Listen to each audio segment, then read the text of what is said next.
I hope you're doing well. This week's lesson is all about Vincent van Gogh. So I'm going to go ahead and screen share with you so that we can all see the same information.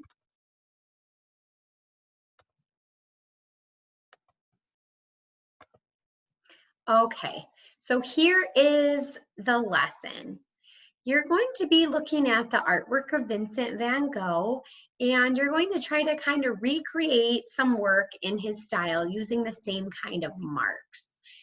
So there are two videos for you to watch. The first one here is a kind of cartoony video. It's all about who he was and a little bit about his life. The second video is all about his artistic style. They're both really short videos, so I think you will find them to be quite entertaining as well. They're cartoony, so that's fun.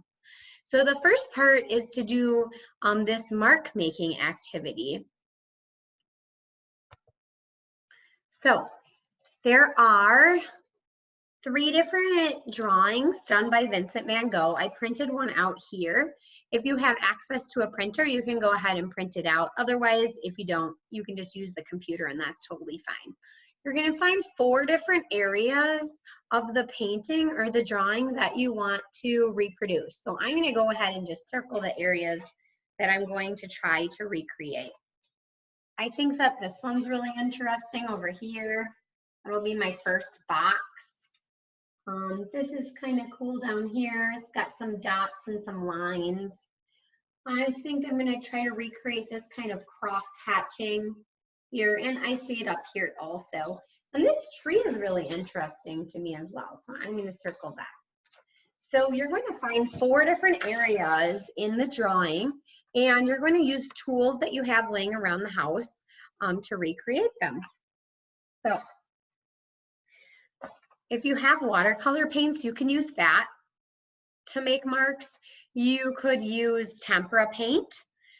That's the liquid kind that you don't have to mix with water. You could use acrylic paint. This is just a little bit of food coloring and water. So if you don't have watercolor paints, but you have food coloring, you just put a little bit of water in the cup and a couple drops of food coloring, and that works too. I also tried it with coffee. Now, I don't make my coffee very strong, so I added a little bit of coffee grinds to my coffee. You can paint with that too. So those are some different kind of budget-friendly ideas. So then I walked around my house and I looked for tools, and I came up with a toothpick and a rubber spatula. I do have paintbrushes. I have, of course, forks, spoons, knives, an old toothbrush, cotton ball, a sponge. So you can use those different kinds of tools to make the marks. So the first one I just circled was this sort of up and down line section. So I think what I'm going to do is just dip this rubber spatula into my paint and make those lines in the first box. And see how I do. This might be kind of tricky. There we go. I have to kind of force it to go where I want it to go. So that might not be the ideal tool for that. The toothpick might work a little bit better. Just do a little bit of experimenting. Okay, so that's box number 1. I think this section here, I see a lot of little dots and lines. I'm going to do that and recreate it. Got dots over here. It's got some sort of vertical lines. I might need a paintbrush to kind of do I might want to use a paintbrush to do the kind of thicker areas by adding those in there. Here we go. Not too bad. All right. Oh, cross hatching. I always think of a fork because when I look at this section here, it has lines that kind of crisscross, and I think this fork might work for that.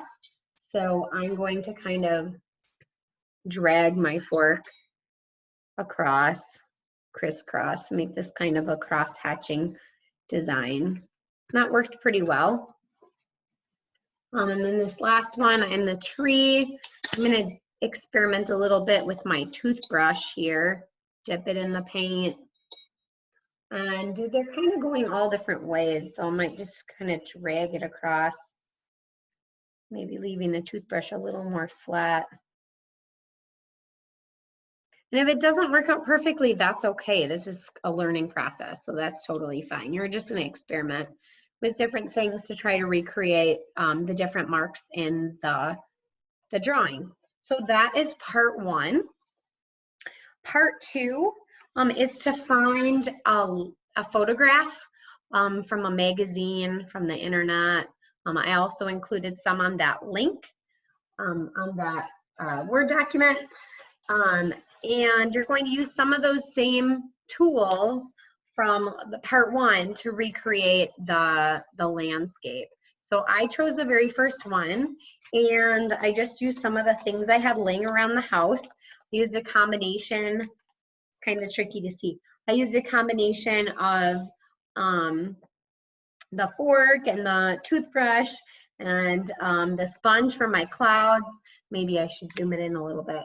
I'm not sure if you can see it, maybe. There we go. To recreate the landscape. So that is part two of the assignment. I hope you guys are doing well and that you have some fun with this. Bye-bye.